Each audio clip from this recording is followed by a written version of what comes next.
አሁን ደግሞ ወደ አንድ ሀሳብ እንሄዳለን። ሃሌሉያ ሃሌሉያ ዳንኤልን ይቤ ነዋ ሚካኤል አሃዱ መላእክትም ቅዱሳን ቀደምት መጻይር ደአኒ አጽናአኒ ወይቤለኒ ኢትፍራ ብእስየ ፍትወት አንተ ሰላም ለከ ጽና ወተአገስ ወእንዘ ይትናገረኒ ጸናኢኩ ወይቤሎ ንግረኒ እስመ አጽናእከኒ ወይቤለኒ ሶበ ተአምር ዳእሙ ሚካኤል መላክክሙ። ይህ ደግሞ የዋዜማ ሰላም ነው። ይህን ደግሞ ከዳንኤል ከትንቢተ ዳንኤል መጽሐፍ ምዕራፍ 11 ላይ እናስተያየዋል። እውን ዳንኤል ሚካኤል ሊረዳይ ከመላእክት መጣ አሐዱ መላእክት ብሏል። እንደው የዳንኤል 10 ከቁጥር 10ን ላነበው መጀመሪያ።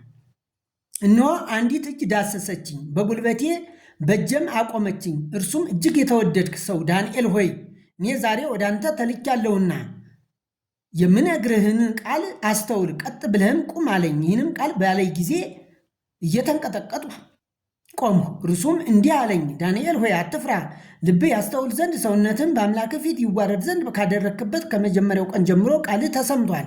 እኔም ስለ ቃልህ መጥቻለሁ። የፋርስ መንግስት አለቃ ግን 21 ቀን ተቋቋመኝ። እነሆም ከዋነኞቹ አለቆች አንዱ ሚካኤል ሊረዳኝ መጣ። እኔም ከፋርስ ነገስታት ጋር በዚያ ተውሁት። ራዩም ገና ለብዙ ዘመን ነውና በኋለኛው ዘመን ለሕዝብ የሚሆን አስታውቅ ዘንድ አሁን መጥቻለሁ። ይህንም ቃል በተናገረ ጊዜ ፊቴን ወደ ምድር አቀረቀርኩ፣ ዲዳም ሆንኩ። እነሆም የሰው ልጅ የሚመስል ከንፈሬን ዳሰሰ። የዚያን ጊዜም አፌን ከፍቼ ተናገርሁ።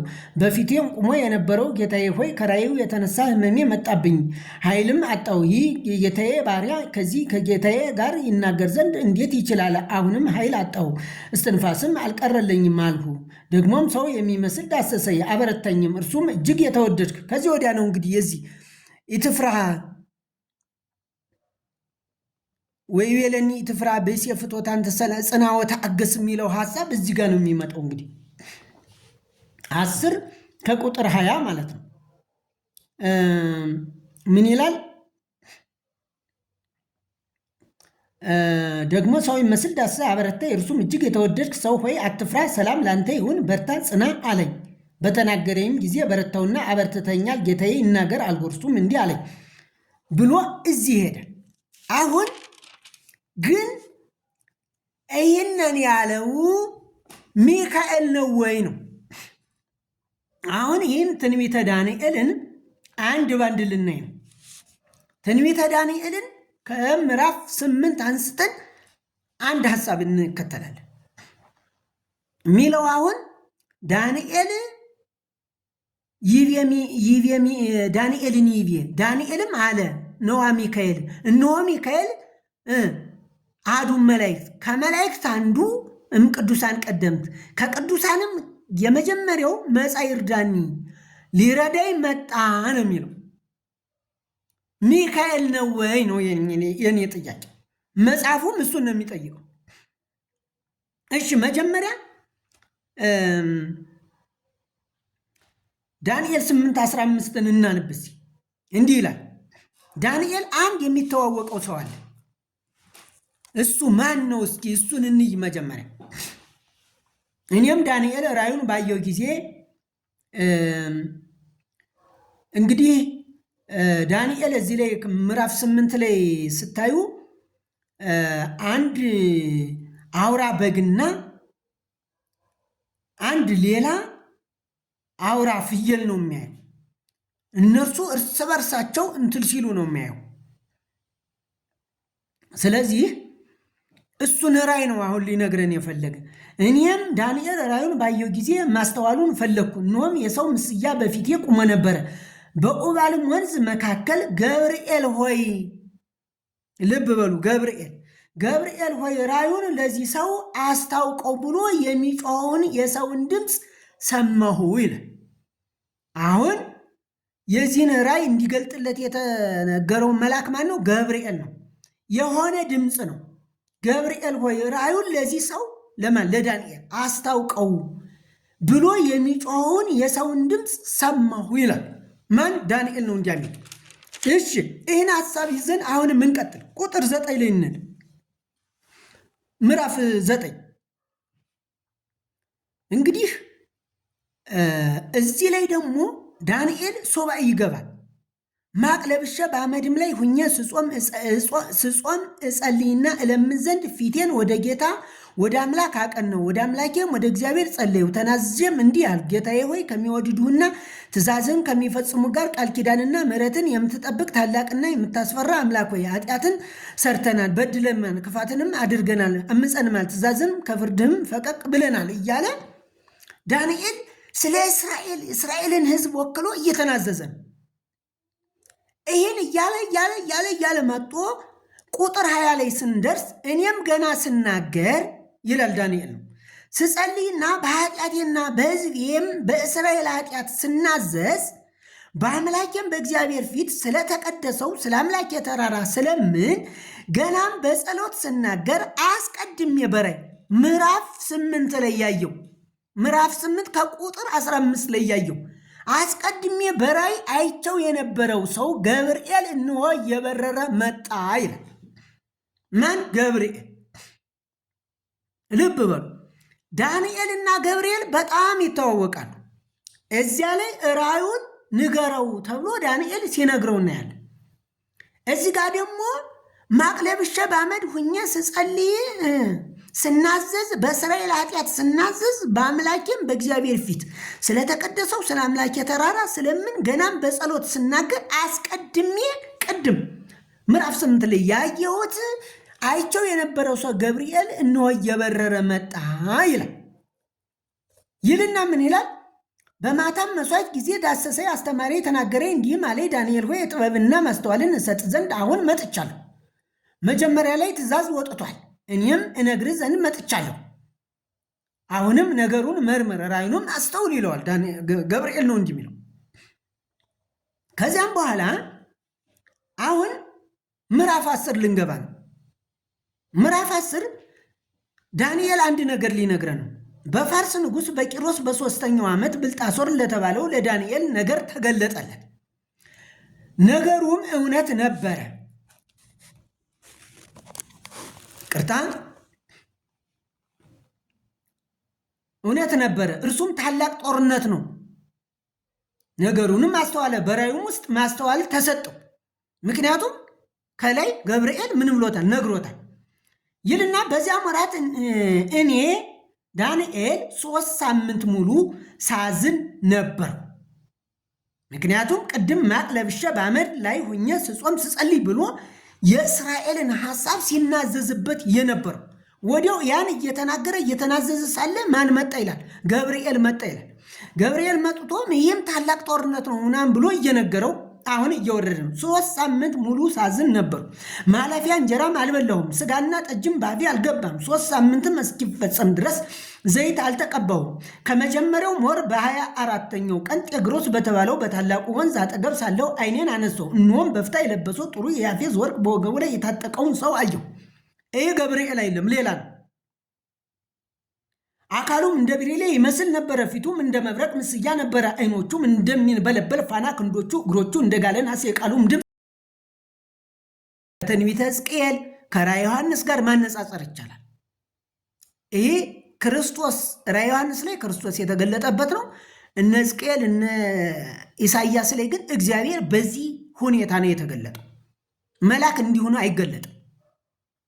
ምክንያቱም ይሄ እንደ መብረቅ ምስያ ነበረ። ዓይኖቹ እንደሚንበለበል ፍርዱን ነው የሚያሳየው። እያለ እንደ ብዙ ሕዝብ ድምፅ ነበረ። እኔም ዳንኤል ብቻዬን ራዩን አየሁ። ከኔ ጋር የነበሩ ሰዎች ግን ራዩን አላዩም። ነገር ግን ጽኑ መንቀጥቀጥ ወደቀባቸው፣ ሊሸሸጉም ሸሹ። እኔም ብቻዬን ቀረው። ይህንም ታላቅ ራእይ አየሁ። ኃይልም አልቀረለኝም። ደም ግባቴም ወደ ማሸብሸብ ተለወጠብኝ። ኃይልም አጣሁ። የቃሉንም ድምፅ ሰማሁ። የቃሉን ድምፅ በሰማሁ ጊዜ ደንግጬ በምድር ላይ በግንባሬ ተደፋው ይላል። ልብ በሉ። አሁን አውዱን ጠብቀን ነው እያነበብን ያለን። ዳንኤል ሚካኤል ነው ወይ ሊረዳኝ መጣ ያለ?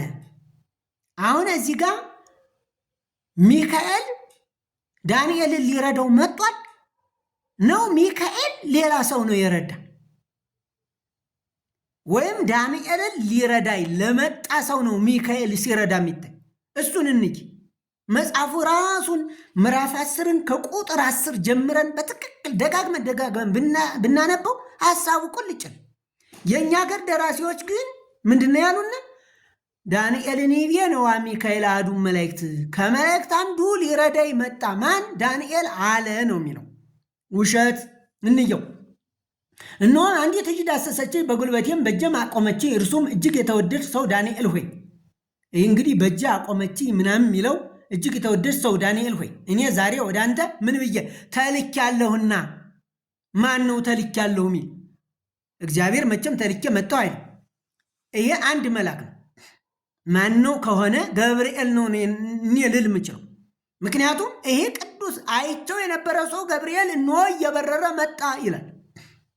አስተማሪ ተናገረ እንዲህም አለኝ፣ ዳንኤል ሆይ ጥበብና ማስተዋልን እሰጥ ዘንድ አሁን መጥቻለሁ። አንተ እጅግ የተወደድ ነህና በልመና መጀመሪያ ላይ ትእዛዝ መጥቷል፣ እኔም እነግርህ ዘንድ መጥቻለሁ እያለ ነው። ይህን እያለ መጡ ነው አሁን እዚህ ጋር የደረስነው። ምን አለስ? ተልኬያለሁ ነው የሚል መልእክተኛ ነው። ልብ በሉ እሺ። ከዚያስ እርሱም እንዲህ አለኝ፣ ዳንኤል ሆይ አትፍራ፣ ልብ ያስተውል ዘንድ ሰውነትህም በአምላክ ፊት ይዋረድ ዘንድ። ምክንያቱም እዚህ ሱባኤ እየገባበት ማለት ነው። ምዕራፍ 9 እንጀራ አልቀመስኩም፣ ማለፊያ ወይን ማለፊያ እንጀራ አልበላሁም የሚልበት ስፍራ ማለት ነው። ምዕራፍ 9 ምዕራፍ 10 አንድ ሀሳብ ነው። ምዕራፍ 8 ሆኖ ከዚያ ጀምሮ ነው ሀሳቡ የሚመጣው። እዚያም በኋላ ምን ይላል? ይዋረድ ዘንድ ካደረክበት ከመጀመሪያው ቀን ጀምሮ ቃልህ ተሰምቷል። እዚህ ጋር ምን ይላል? 3 ሳምንት ሙሉ ሳዝን ነበርሁ፣ ማለፊያ እንጀራም አልበላሁም፣ ስጋን ጠጅም ባፌ አልገባም። 3 ሳምንት እስኪፈጸም ድረስ ዘይት አልተቀባሁም፣ ከመጀመሪያው ወር በ24ኛው ቀን ይላል። ይህን እንግዲህ ልብ በሉ። አሁን 3 ሳምንት ነው፣ ግን እንትሉ ተሰምቷል፣ ጸሎቱ ተሰምቷል። መልእክተኛው ግን መንገድ ላይ ጠላት አስቆሞታል። ያ ጠላት ሲያስቆመው ነው ሚካኤል ያንን የቆመውን ሰው መልእክቱን ይዞ የመጣውን ሰው ሊረዳው ሚካኤል የመጣ ያን ሰው እንጂ ዳንኤልን አይደለም። አስተውሉ። ይኸው እናንበው። ስለ ቃል መጥቻለሁ። የፋርስ መንግስት አለቃ ግን 21 ቀን ስንት ነው? 3 ሳምንት 21 ቀን ምን አለ ይላል? ተቋቋመኝ። እንሆ ማን ነው እንደዚህ እያለ ያለ? ለዳንኤል እየነገረው ያለ መልአክ ገብርኤልን ልበለው እኔ። ምክንያቱም ከላይ እኔ መሰረታዊ ሀሳብ አለኝ። ከላይ ቅድም እየበረረ መጣ ተብሏል።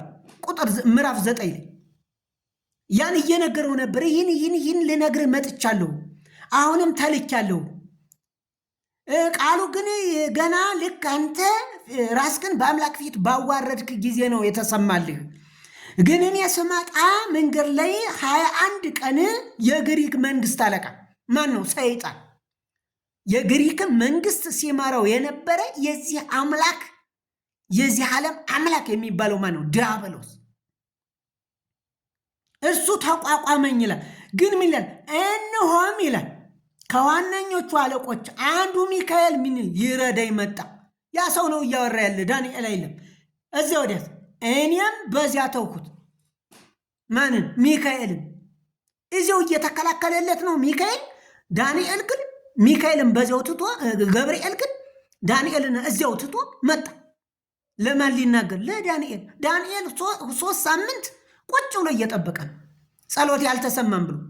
ግን ልክ ዕለት ሱባኤ ገብቶ ራሱን ያዋረደለት የእስራኤልን ኑዛዜ የተናዘዘለት ኃጢአት የተናዘዘለት ነው እግዚአብሔር ጸሎቱ የተሰማል።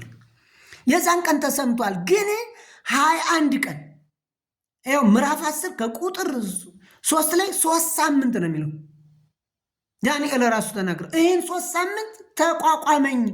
እነሆም ከዋነኞቹ አለቃ ሚካኤል ሊረዳኝ መጣ። ማንን? ገብርኤልን ሚካኤል ሊረዳው መጣ ነው የሚል። እኔም ከፋርስ ነገስታት ጋር በዚያ ተውኩት። እሺ ዳንኤል ነው በዚያ ሚካኤልን ትቶት የመጣ ከሆነ ያስኬዳል? አያስኬድም። ራእዩም ገና ለብዙ ዘመን ነውና በኋለኛው ዘመን ለሕዝብ የሚሆን አያስታውቅ ዘንድ አሁን መጥቻለሁ። ይህንም ቃል በተናገረ ጊዜ ፊቴን ወደ ምድር አቀረቀርሁ፣ ዲዳም ሆንሁ። እነሆም የሰው ልጅ የሚመስል ሌላ ቅድም ያ በፍታ የለበሰ ጥሩር የአፌዝ ወርቅ አካሉም እንደ ብሬሌ ይመስል የነበረው ያ ሰው የሰው ልጅ የሚመስል ይላል። በፊቴም የነበረው ጌታዬ ሆይ ከራእዩ የተነሳ ሕመሜት መጣብኝ፣ ኃይልም አጣሁ። ይህም የጌታዬ ባሪያ ከዚህ ከጌታዬ ጋር ይናገር ዘንድ እንዴት ይችላል? አሁንም ኃይል አጣሁ፣ እስትንፋስም አልቀረለኝም አልሁት። ይህ ደግሞም ሰው የሚመስል ዳሰሰኝ አበረተኝም። እርሱም እጅግ የተወደድ ሰው ሆይ፣ አሁን ያ መልአክ ነው ደግሞ እጅግ የተወደድ ሰው ሆይ አትፍራ፣ ሰላም ላንተ ይሁን፣ በርታ፣ ጽና አለኝ። በተናገረኝ ጊዜ በረታው፣ በአበረተኛልና ጌታዬ ይናገር አልኩ። እርሱም እንዲህ አለኝ፣ ወደ አንተ የመጣሁት ስለምን እንደሆነ ታውቃለህን? አሁንም ከፋርስ አለቃ ጋር እዋጋ ዘንድ እመለሳለሁ። ቅድም ካስቆመው ቅድም የተቋቋመው በዚያ ማንን ትቼው መጥቻለሁ ብሏል? ሚካኤል። አሁን ተመልሼ እሱን ለመፋለም እንደገና ይሄዳለሁ እያለ ነው ይህ መልአክ። ስለዚህ ሊረዳው የመጣ ሚካኤል ሳይሆን ሌላ ነው። ሚካኤል የረዳው ሌላውን መልአክ ነው። ግን እዚህ ጋር የእኛ ደራሲዎች ሚካኤል ዳንኤልን ረዳው ብለው ይናገራል። ያውም ዳንኤል ያልዋሸውን ያላለውን ዳንኤልን ይቤ ብለው ዳንኤል አለ ብለው። ኧረ እባካችሁን ይህን ውሸት ተዉት። ኧረ እባካችሁን መጽሐፉን እዩት። ይሄ ሊቀ ሊቃውንት የምትባሉ ሰዎች እንኳ ይህን ሀሳብ እስካሁን ተረድታችሁ ታጠቁም። እርግጠኛ ነኝ ይህን ሁል ጊዜ ሚካኤል ዳንኤልን እንደረዳው ነው። እንደውም ምንድነው ከዋነኞቹ አለቆች አንዱ ሚካኤል ሊረዳ ይመጣ የምትለዋ ጥቅስ በየመኪናው የተለጠፈች ናት። ግን እንዲህ አለማን ነው ከፋርስ መንግስት ጋር እየተዋጋ ላለው ነው ሚካኤል የተራዳ። አሁንም እንደዚያ ለመሆኑ ከፋርስ አለቃ ጋር እዋጋ ዘንድ እመለሳለሁ ይላል እንደገና። እኔም ስወጣ ነው የግሪክ አለቃ እንደገና እንግዲህ ከፋርስ ቀጥሎ ግሪክ ነው የነገሰው። ያ ደግሞ ያ መንግስት እንደሚመጣ እየነገረው ይልና ኋላ ምን ይለዋል መሰላችሁ? ነገር ግን በእውነት ጽሑፍ የተጻፈውን እነግርሃለሁ፣ በዚህም ነገር ካለቃችሁ ከሚካኤል በቀር ማንም የሚያጸነኝ የለም ይላል። ማን?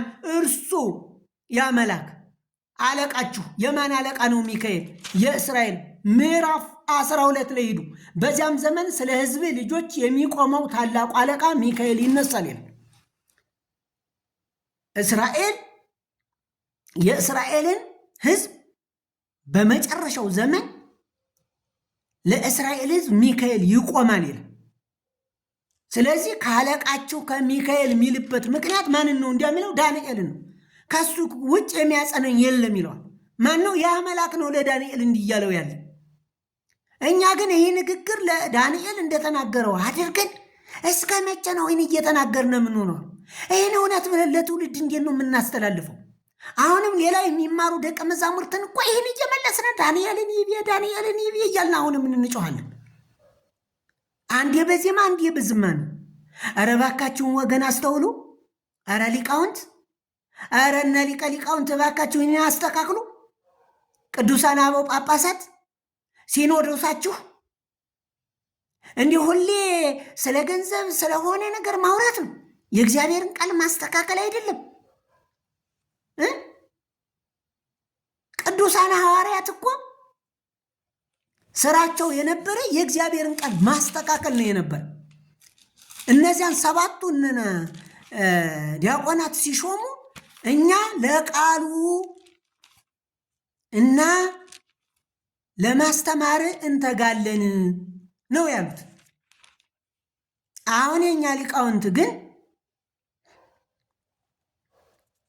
ለቃሉ ሳይሆን የሚተጉት ለነገር የሐዋርያት ሥራ ምዕራፍ 6 ላይ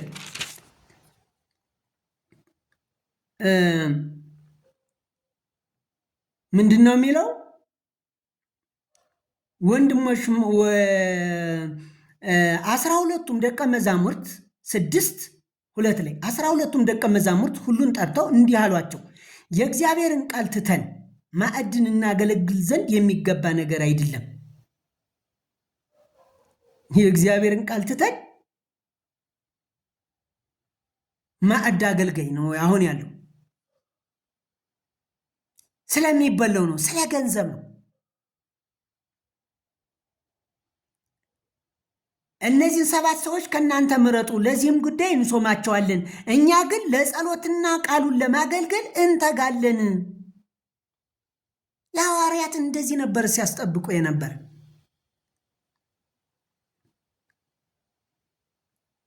የዛሬ ሊቃውንት፣ የዛሬ ጳጳሳት ግን እግዚአብሔርን ሳይፈሩ ሳያፍሩ ጵጵስናን በገንዘብ እንደ ሲሞን እየገዙ ይኖራሉ። በእውነት በጣም ያሳዝናል፣ በጣም ያሳፍራል። እንደ ሐዋርያት እኮ ወደ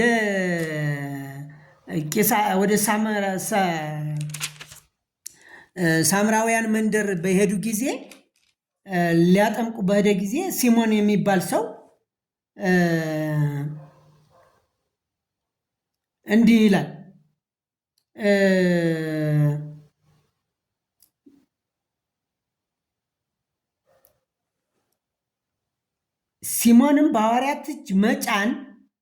ሲሞንም በሐዋርያት እጅ መጫን መንፈስ ቅዱስ እንዲሰጥ ባየ ጊዜ ገንዘብ አመጣላቸውና እጄን የምጭንበት ሁሉ መንፈስ ቅዱስን ይቀበል ዘንድ ለእኔ ደግሞ ይህን ስልጣን ስጡኝ አለ። ጴጥሮስ ግን እንዲህ አለው፣ የእግዚአብሔርን ስጦታ በገንዘብ እንድታገኝ አስበሃልና ብርህ ከአንተ ጋር ይጥፋ። ልብህ በእግዚአብሔር ፊት የቀና አይደለምና ከዚህ ነገር ዕድል ወይም ፈንታ የለህም። እንግዲህ ስለዚህ ክፋትህ ንስሐ ግባ፣ ምናልባት የልብህን ሐሳብ ይቅር ይልህ እንደሆነ ይላል።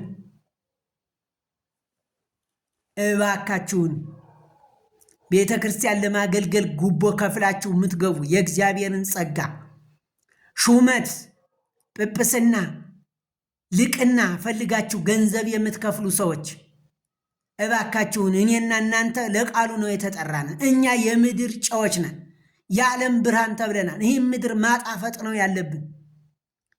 እባካችሁን ቃሉንን በትክክለኛውና በአውዱ ይተርጎም። ሊቀ ሊቃውንት የምትባሉ ለእኔ መልስ እፈልጋለሁ። አሁን እኔ እዚህ ጋር ምዕራፍ 8 ምዕራፍ 9 ምዕራፍ 10 ተነስቼ ያስቀመጥኩበትን ሂደት ትክክል አይደለም የሚለኝ ሰው ለዚህ መልስ እንዲሰጠ እፈልጋለሁ። ግን መልስ የላችሁ። ምክንያቱም ህዝቡ ስለማይሰማችሁ በልማድ ስለምትኖሩ በቃ የዳንኤልን እያላችሁ አሁንም ትኖራላችሁ። ማን ይከለክላቸዋል? ማን ይቃወማቸዋል?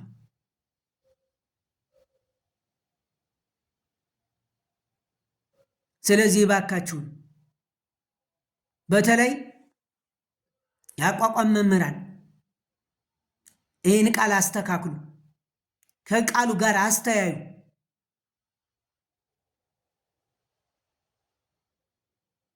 የእግዚአብሔር የአምላካችን ስም የተባረከ ይሁን።